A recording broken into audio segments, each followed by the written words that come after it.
Reporting Services provides the code page of the Report Properties windows, which from now on I'll just call the code window, for creating these kinds of custom functions. The code window supports the Visual Basic language and a subset of the .NET Framework classes. If you need access to additional .NET Framework classes, you can add references to other .NET assemblies using the References tab.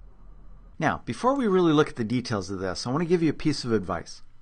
Don't develop your custom functions directly in the code window. Instead, create a separate ASP.NET or Windows Forms or console project and create, test, and debug the code there.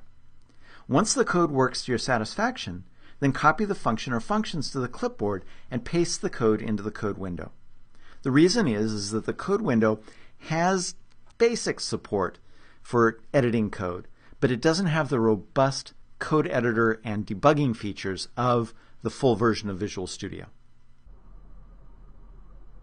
As an example, you can use this code to calculate the age of a person. There are two overloaded age methods. One handles a situation where the function is called with two date parameters. So that's this version right here. It's actually the full version. So this lets code specify a comparison date if you don't want to use the date of comparison as today.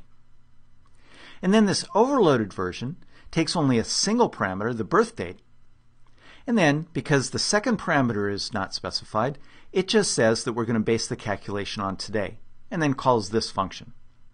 All right, so here's where all the age-related logic is. And basically all it does is it calculates the differences in years, and then subtracts a year if the birthday has not yet occurred in the current year. And so you always get the correct age of the person. Fairly simple function, but it'd be a drag to do over and over again. All right, so this is actually in a separate project. This is Calculate Age. If I scroll back up here, you can see that it's a console application with a little bit of code to test it. So much easier to create code like this within a separate project before you use it within your reporting services or within your report definition. Okay, so once it was working, I copied the functions into the code window. So I'll go back over to my report project here. So now you need to add the code to the report. And you can get to the code window in either of two ways. You can right-click here in the main window of the designer, but outside the design surface, and select Report Properties. Alternatively, you can come up here to the Report menu and select Report Properties. Either way you go, it's going to open up the same dialog box. And then there's the code window. And as you can see, I've already copied in that custom code, copied directly from that other project. The important thing to understand here is that when you add code to this code window, it becomes globally available throughout that one report. So if you need to use this code in multiple reports, you're going to have to open up the code window for each of those reports, copy and paste it in to the code window. Okay, so we have the code within the report, and so now what we need to do is reference that code. In order to do that, you create an expression that uses the code keyword and then the name of the function. You pass any parameters. So here's an employee list report. It's going to list all of the AdventureWorks employees, display the job title, and then their birth date, and then use those age functions in order to calculate the age. Now in this case, I'm only calculating their age as of today, so I don't need to pass in that second parameter. But then I'm also using it in a second way. We have the hire date, which is one of the fields within the database, and so I'm calculating what I'm calling the hire age. There's probably a better technical term for it, but it's the number of years that the person has been with the company. So it uses that exact same calculation, so I figured why not.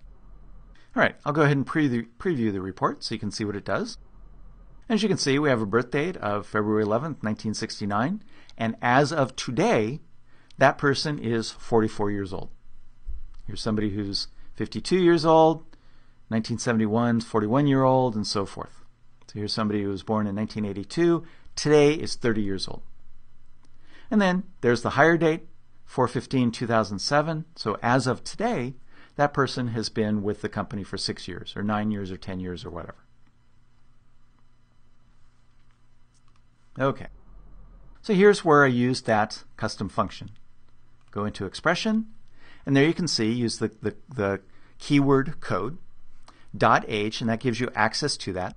Now, notice that I have a squiggly for the syntax, but I ran the report and didn't get any errors. Well, what's going on here is that IntelliSense isn't quite smart enough to reach into the code window and see that age is a function that is available to the report. So no way around that I know of, so just, I guess, deal with it.